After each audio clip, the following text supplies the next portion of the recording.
สบายดีมารีวิวการขายของเด้ออันนี้เงินกีบนี่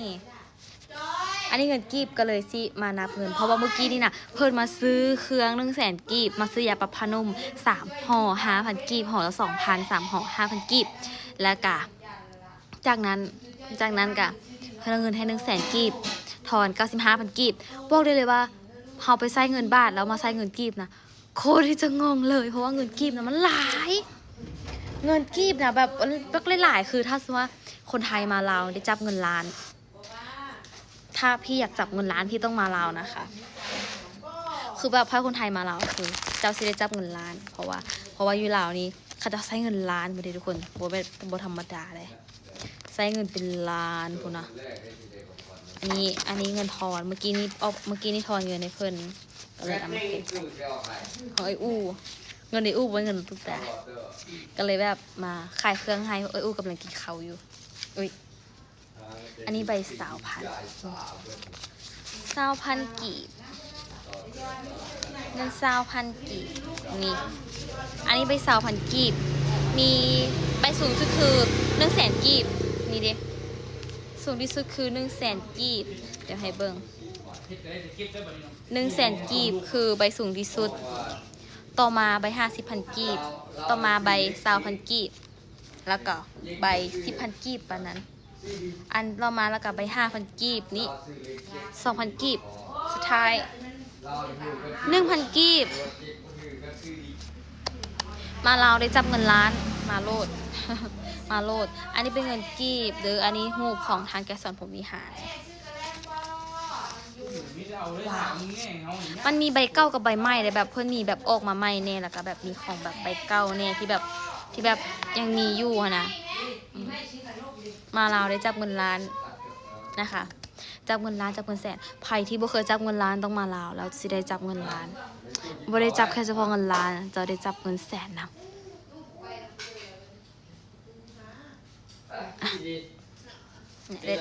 ได้จับเงินแสนนำแสนสาหัสปีใหม่เอ้ยปีใหม่เอ้ยท่องเขาเด้อแม่เอลเซ่ท่องเขาเด้อแม่เอลเซ่ท่องเขาเด้อก็เป็นแม่ค้า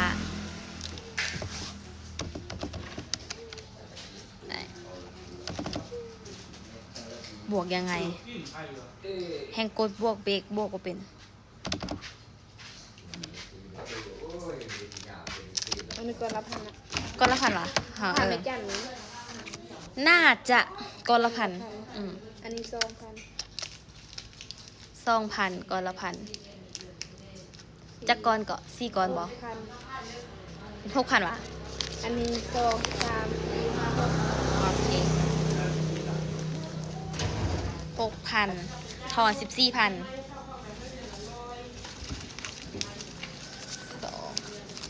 4 6 80นั่นบอกก่อนนะ12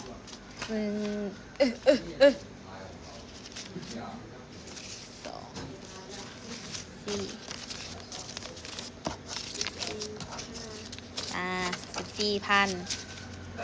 เข้าใจเด้อปีใหม่เด้อเข้าใจเด้อปีใหม่เด้ออยากอุ้มเลยเนาะแต่ว่าขี้ให้พูดอยากอุ้มดิญาติให้ยืมคนหลับไปยังไปห้าบ่อุ้มบ่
ายดีทุกคน ตอนนี้น้องตุ๊กตาฮอดไทยแล้วเด้อกลับมาจากลาวมาฮอดไทยแล้ว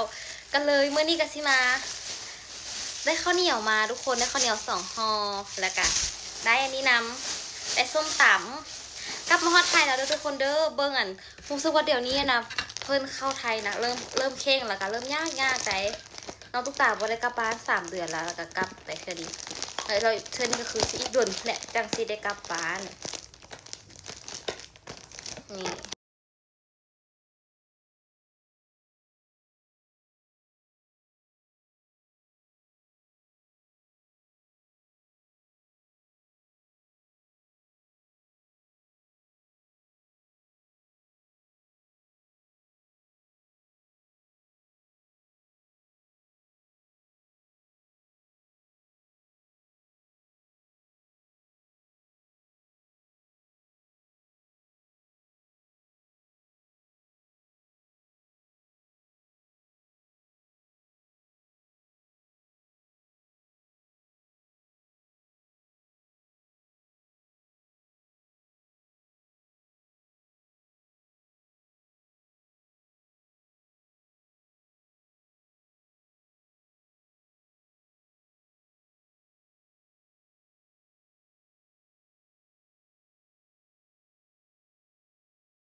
ทำไมน้องตุ๊กตาถึงต้องมาเรียนต่อที่ไทยทำไมไม่ไปเรียนต่อที่ประเทศเวียดนาม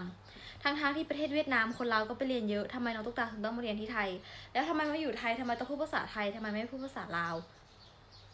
เป็นวัวลืมตีนเบาะหรือยังไงกับบุฮูว่าซ่านคือแบบเจอคำหลากหลายอย่างแหงทุกคนแต่ว่าอันนี้น้องตุ๊กตากับบ่ได้แคร์อย่างดอกก็อยากสิบอกว่าสาเหตุเลยที่เฮาเลือกมาเรียนต่อที่ไทยย้อนว่าความมักล้วนๆความมักล้วนๆมันเป็นความมักและเป็นความมักของเฮาคือตอนน้อยเฮามักเบิ่งมักเสพซื้อเนี่ยไทยแหงแล้วก็พอเฮาได้มีโอกาสมาเรียนต่อที่ไทยระบบการศึกษาไทยก็ดีได้ อีกอย่างที่สำคัญคือบ่แม่นมีแต่แค่เฉพาะคนลาวเท่านั้นที่เขาเจ้าอยากมาเรียนต่ออยู่ไทยใครที่มีโอกาสอยากเรียนต่อนะเขาเจ้าไปเรียนต่อเบิดแหละว่าแต่ความมักของเขาเจ้าอยากไปเรียนอยู่ไสมันก็เป็นสิทธิ์ของเขาเจ้าอะนะทุกคนมีสิทธิ์เลือก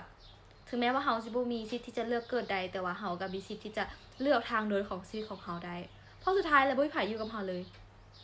ที่ว่าพ่อกับแม่สุดท้ายเฮากับพ่อกับแม่ก็ต้องตายจากกันคือเก่าฉะนั้นน้องตุ๊กตาเลือกมาเรียนต่ออยู่ไทยก็คิดว่ามันเป็นเรื่องที่ดีอยู่แล้วเฮาจังเลือกมาเรียนต่อถามว่าระบบการศึกษาอยู่ไทยดีบ่น้องตุ๊กตาเองบ่เคยเอาไปเปรียบเทียบกับบ้านเมืองประเทศอื่นๆหรือประเทศเฮาเองเลยบ่ฮู้สิต้องเอาไปเปรียบเทียบให้หยังมันดีหรือบ่ดีเฮาฮู้อยู่แก่ใจดีบ่ดีเฮาเลือกเองได้เฮาเลือกที่จะเรียนต่ออยู่ไสก็ได้สินะถ้าเฮาพร้อมเพียงพอที่แบบว่าเฮาอยากจะเรียนต่ออยู่ไส อีกอย่างคือเห็นแม่นแล้วประเทศเวียดนามเป็นประเทศที่แบบอยู่ใกล้ประเทศเราคือกันไทยกับติดกับเวียดนามคือกันแม่นบ่แม่นมั้งแล้วอีกอย่างที่สำคัญก็คือลาวติดกับเวียดนามแต่ว่าคนลาวก็ไปเฮ็ดงานอยู่ไทยหลายเนาะคนลาวก็ไปเรียนต่ออยู่เวียดนามก็หลายหมู่น้องตุ๊กตาก็ไปเรียนต่ออยู่เวียดนามก็หลายไปเรียนต่ออยู่จีนก็หลายอันนั้นเขาเจ้าก็เป็นเรื่องของเขาเจ้าค่ะนะทุกคนนั่นแหละส่วนน้องตุ๊กตาเองก็มาเรียนต่ออยู่ไทยก็ที่ว่าภาษาไทยบ่แม่นว่าลืมซาดเจ้าของได้แต่ว่าที่มาเรียนต่ออยู่ไทยนี่ก็ย้อนว่าแล้วก็ที่ว่าภาษาไทยก็ย้อนว่ามาเรียนอยู่ไทยเนาะมันก็ถึกอยู่แล้วที่เราจะต้องมาภาษาไทยมันบ่ผิดเลยด้วยซ้ำทุกเมื่อเรียนเปิดกว้างแล้วบ่ว่าสิเฮาเป็นคนประเทศใดเฮาเว้าได้หลายๆภาษาซ้ำใดมันแฮงดีอยู่แล้วนั่นแหละเรียนอยู่ไสก็คือเฮาเรียนอยู่ไสก็คือกันนั่นแหละขอให้เฮาเต็มที่กับมันก็พอขอให้เฮามีพรแสวงก็พอบ่แม่นว่าเรียนแล้วเอาไปเปรียบเทียบและไปเว้าไปด่าคนอื่นอันนั้นเขาเอิ้นว่าคนที่บ่มีวุฒิภาวะที่เพียงพอแล้วก็ยังบ่พอยังแบบเว้าคนอื่นโดยทั่วๆไปเว้าด่าคนประเทศตัวเองนำกันเขาจะบ่ฮู้ว่าสิเอิ้นคนแบบประเภทนี้แนวใดคือกันสวัสดีค่ะวันนี้นะคะน้องตุ๊กตากับเพื่อนนะคะจะไปดูหนังผีกันค่ะ เอฟซีบอกว่าน้องตุ๊กตาไปดูหนังผีกับเพื่อนนะแล้วพอกลับมาห้องน้องตาต้องกลัวผีถูกแล้วค่ะหนูจะไปดูหนังผีกับเพื่อนทั้งหมด4 คนแล้วสิ่งที่กลัวที่สุดคือกลัวผีจ้า ไปดูหนังผีแต่กลัวผีถูกแล้วค่ะอุ้ยทำไมผมกูฟูๆเนี่ยอ๋อผมไม่ได้สระจ้ะคือวันนี้เราจะไปดูหนังผีแล้วหนูก็กลัวหนังผีแล้วหนูกลัวผีแต่ว่าจะไปเบิ่งหนังผีพวกหนูจะไปดูหนังข้างบ้านแล้วหนูก็จะใส่เสื้อแขนยาวคลุมไปด้วยเพราะว่านี่อุตส่าห์แต่งตัวให้แบบเรียบร้อยแล้วนะคะเนี่ยเพื่อที่จะแบบไม่ให้แม่ด่าอันนี้คือเรียบร้อยเสร็จแล้วนะจ๊ะไปดูหนังผีกันค่ะวันนี้นะคะผีเป็นหนังผีข้างบ้าน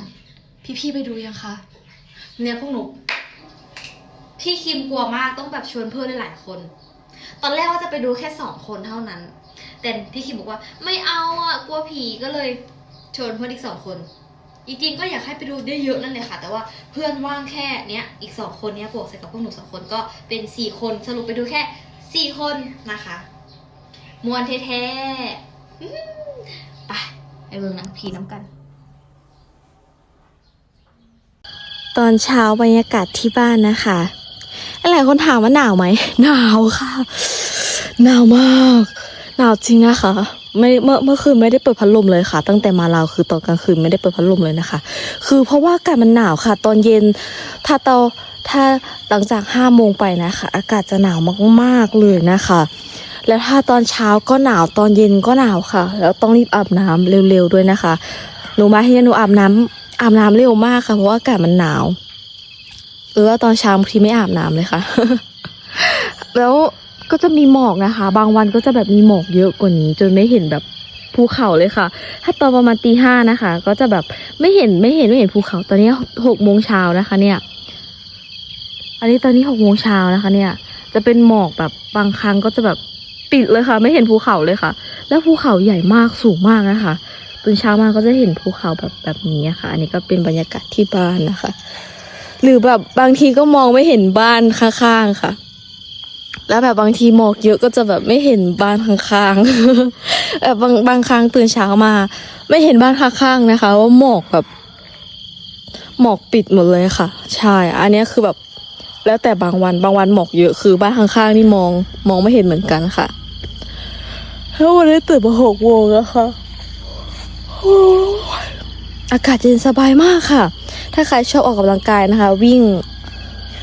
อ้อมบ้านนี่ค่ะ อันนี้บ้านน้องกุ๊กกิ๊กแม่จำปีนะคะอันนี้เป็นบรรยากาศที่บ้านนะคะโอ้ดีมากๆเลยค่ะตะเวนจะออกฝั่งนี้นะคะแต่ก็จะตกทางฝั่งนี้นะคะแล้วตอนเช้าแบบถ้าเดี๋ยวตอนจะถ่ายตอนเย็นนะคะตอนที่แบบตะวันกำลังจะตกนะคะบรรยากาศยิ่งดีนะคะตอนนั้นก็จะแบบอากาศเริ่มเย็นๆนะคะตอนตะวันจะตกส่วนตะวันออกก็จะอุ่นๆวันนี้จะเข้าไปนานะคะเข้าไปสวนยางนะคะเพราะว่าเห็นหลายๆคนบอกว่าอยากเห็นบรรยากาศที่บ้านแล้วเป็นยังไงนะคะเป็นแบบนี้เลยค่ะอันนี้หน้าฝนต้นหนาวนะคะเนี่ยหนูรู้สึกว่าหนูอยู่จังหวัดอยุธยานะคะอากาศหนาวสุดก็น่าจะประมาณนี้แหละแต่ว่าอันนี้หนูอะยังไม่ถึงเลยนะคะเนี่ยนี่แค่เพิ่งต้นหนาวนะคะยังปลายฝนอยู่เลยแต่ว่าอากาศยังเย็นขนาดนี้นะคะถ้าช่วงหน้าหนาวจริงๆอะจะหนาวกว่านี้นะคะแม่คูณมาไปใส่แม่